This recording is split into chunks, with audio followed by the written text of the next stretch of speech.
kutoridhika kwako, mara nyingi unashauriwa kurudi kwa Allah.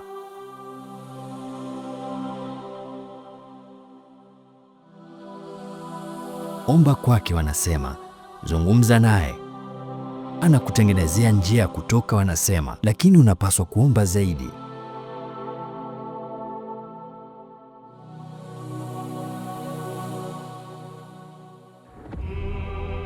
Lakini basi unapoketi kwa dhati na kuomba kwa moyo wako, kwa nini wakati mwingine inahisi kana kwamba Allah hakusikilizi? Kwa nini dua yako haijibiwi? Je, hata unastahili kusikilizwa?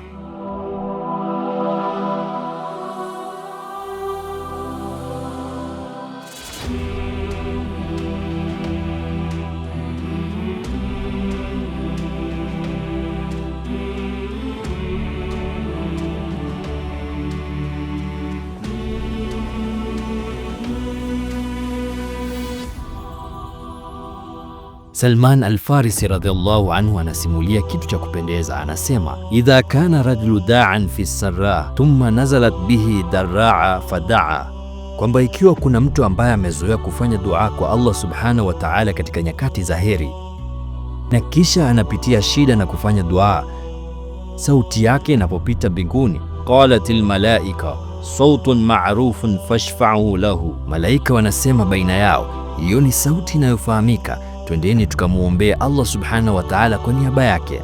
Lakini kwa upande mwingine, ikiwa mtu hajazoea kufanya dua katika nyakati za heri, fanazalat bihi darra'a fadaa, na kisha shida ikamjia na akamwomba Allah, qalatil malaika sautun laysa bima'rufin wala yashfa'una lahu, malaika wanasema baina yao, hiyo si sauti ambayo tumezoea kusikia, na hivyo hawajishughulishi kumwombea kwa niaba yake. Nataka ujiulize, ni mara ngapi sauti yako inapita mbinguni? Je, ni wakati tu dunia yako inapoanza kukuharibikia? Labda jambo bora unaloweza kupata kutoka kwa dua na shida ni uhusiano na Allah ambao hautegemei shida tangu awali. Wakati Ibrahim alayhi salam alipokuwa na wakati mgumu zaidi, alizungumza juu ya Mola wake kama rafiki wa karibu ambaye tayari alimjua, na kwa ujasiri kama huu alisema, inna rabbi la sami'u dua, bila shaka Mola wangu husikia dua zangu daima. Na Zakaria alayhi salam anapomwomba Mola wake anasema, walam akun biduaika rabbi shaqiya, hujawahi kunikatisha tamaa na dua yangu hapo awali, e Mola wangu. Na ungefikiria kusikia hivyo kwamba Zakaria alayhi salam alikuwa tajiri mwenye majumba mengi na watoto, lakini alikuwa seremala katika miaka 90 akiishi maisha rahisi sana, wakati yeye na mkewe hawakuweza kamwe kupata watoto. Na kwa hayo anasema, hujawahi kunikatisha tamaa, e Allah. Lakini vipi hali hii na kuathiri? Umechukua hatua zako kuelekea kwa Allah, umefanya dua kwa matumaini ya dhati kwamba itajibiwa, na kisha hata unafanya mabadiliko katika maisha yako. Unajitahidi zaidi, lakini majaribu bado yanakujia. Dhambi zako za zamani zinaonekana zinarudi tena kama mitihani baada ya mitihani. Je, Allah hakusema kwamba hatua moja kuelekea kwake itamsababishia yeye kukujia kwa kasi? Kwa nini nahisi kama majaribu yanakujia kwa kasi sawa?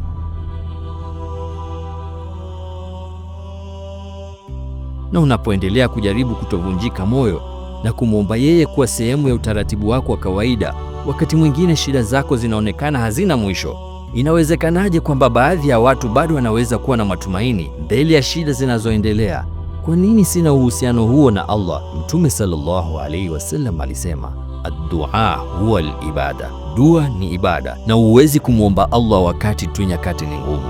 Na moja ya mambo mazuri sana kuhusu yeye sallallahu alaihi wasallam ilikuwa kwamba ukimwona katika sujudu kwa muda mrefu akilia na kufanya dua, haungejua kama kitu kibaya sana kimetokea kwake au kitu kizuri sana kimetokea kwake, kwa sababu shida na raha zilimweka Mtume sallallahu alaihi wasallam kwa nafasi moja ya kusujudu na sala.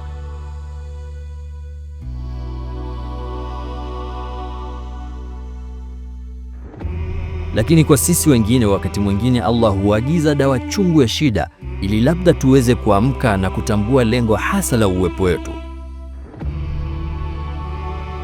Na kama vile dhambi inaweza kuwa kichocheo cha kurudi kwa Allah, shida inaweza kuwa kichocheo cha kumpenda yeye.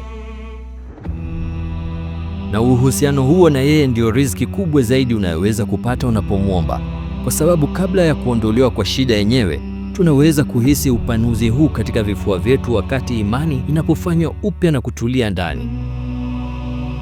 Lakini nilimgeukia Allah na kumwomba yeye kwa dua. Je, shida zangu zote hazipasi kweli kuondoka? Mtume sallallahu alayhi wasallam alisema, ud'u Allaha wa antum muqinuna bil ijaba, muombe Allah mkiwa na yakini katika jibu. Wa idha sa'alaka ibadi anni fa inni karib, na waja wangu watakapokuuliza kwa habari zangu waambie kuwa nipo karibu, naitikia maombi ya muombaji anaponiomba. Na ndio maana Umar radhiallahu anhu alisema, sihangaiki hata kuhusu jibu la dua zangu, ninahangaika tu kuhusu uwezo wa kufanya dua, kwa sababu najua Allah atafanya sehemu yake. Kwa hivyo matokeo makubwa tayari yametokea, ambayo ni mazungumzo ya muda mrefu kati yako na Allah. Lakini je, ulijua kwamba thawabu kubwa zaidi ni kungoja jibu kwa subira? Mtume sallallahu alayhi wasallam anasema, sallallahu min fadlihi fa inna Allah azza wa jalla yuhibbu an yus'al wa afdalul ibada intirarul faraj. Alisema, ombeni Allah kwa neema zake, kwani Allah anapenda kuabudiwa, na miongoni mwa vitendo bora vya ibada ni kungoja kwa subira matarajio ya faraja.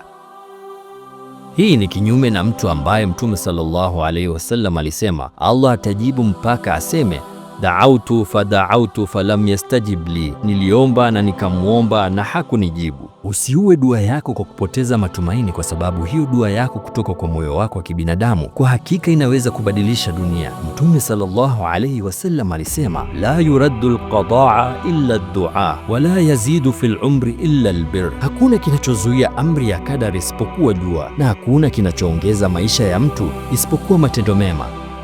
Na kuna hikma fiche katika mpango huu. Dua zetu za dhati zaidi mara nyingi huwa ni tunapojaribu kwa bidii kuzuia kitu. Kwa hivyo hakuna kitakachokuondolea uovu kama dua ya kukata tamaa. Kwa upande mwingine, kile kinachotuzuia mara nyingi kutumia wakati wetu na pesa zetu kufanya mema ni kwamba tunafikiri tunakosa kitu bora zaidi maishani, lakini hakuna kinachoongeza wakati wetu na riziki kama matendo mema yenyewe. Kwa hivyo Mtume sallallahu alaihi wasallam anasema kwamba dua inazuia kadar mbaya na matendo mema yanaongeza kadar njema. Lakini ni nini baya na zuri? Moja ya mambo mazuri kuhusu dua ni kwamba haina kikomo kwa ombi lako, kwa mtazamo wako mdogo wa maisha yako, kwa unachofikiria ni bora kwako. Kwa hivyo Allah hukujibu kwa njia anayotaka. Kwa hivyo Allah hakujibu kwa njia unayotaka, lakini yeye hukujibu daima kwa njia unayohitaji. Mtume sallallahu alaihi wasallam alisema kwamba Allah anaweza kujibu kwa njia tatu. Anaweza kujibu dua yako kwa kutimiza ombi lako haraka, au anaweza kukuhifadhia katika akhera, au anaweza kuondoa uovu sawa nayo.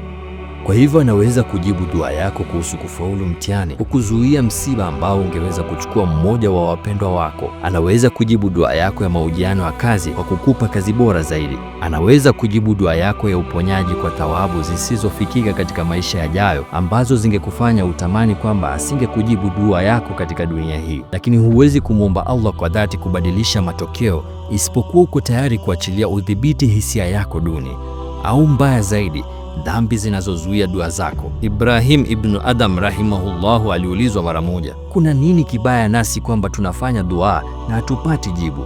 Na Ibrahim akajibu, anasema ni kwa sababu unamjua Allah na haumtii yeye, unamjua mtume na umfuati, unajua Qur'ani na hutendi kulingana nayo, unakula kutokana na baraka za Allah na humshukuru kwa hilo, unajua pepo na huitafuti, unajua moto na huepukani nao, unajua shetani na hupigani naye, badala yake unamfuata, unajua kifo na hujiandae kwa ajili yake, unawazika wafu na upati somo kutokana na hilo, unapuuza makosa yako na unajishughulisha na makosa ya wengine.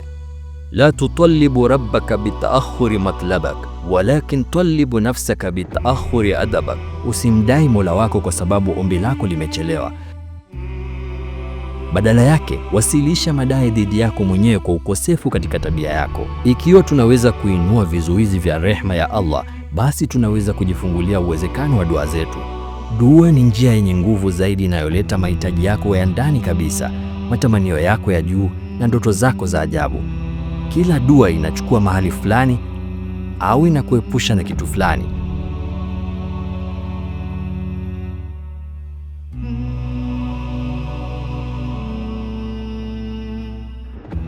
Kwa hivyo, unapowaona watu ambao changamoto zao zinaonekana ngumu kuliko zako na kujiuliza kuhusu jinsi bado wanavyozidisha uaminifu, jaribu kuiga uhusiano huo na ukumbuke kwamba unamwomba Mola ambaye ni mwenye rehema zaidi kwako kuliko wazazi wako, ambaye anakujua bora kuliko wewe kilicho bora kwako.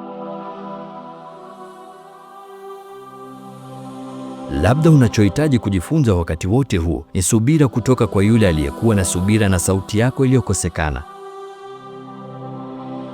Inawezekana kwamba Allah alikubali ombi lako, ingawa lilikuja baada ya miaka ya kumpuuza. Kwa hivyo, kubali kadari yake kwako hata kama haieleweki kwa miaka ijayo, kwa sababu ikiwa Allah hajasikia ukimwomba yeye kwa muda mrefu, unawezaje kuwa na haraka sana kudai jibu lake sasa hivi? Lakini jua tu kwamba alikupa nafasi ya kufanya dua kwa sababu anataka kuamua kadari bora kwako. Mata atlaka lisanaka bitalab fa'lam annahu yuridu an yutiak, wakati wowote anaporuhusu ulimi wako kusonga katika sala, jua kuwa ni kwa sababu anataka kukupa kitu kama jibu. Lakini dua ina awamu nyingi na hatua nyingi. Hatua ya kwanza ni wewe kujifunza tu kuzungumza na Allah, lakini sasa unahitaji kujifunza kumwamini yeye, kwa sababu njiani kuelekea jibu la dua yako utajikwaa mara kadhaa, yote kwa faida yako mwenyewe. Qul lan yusibana illa ma kataba Allahu lana huwa maulana wa ala Allahi falyatawakkalil mu'minun.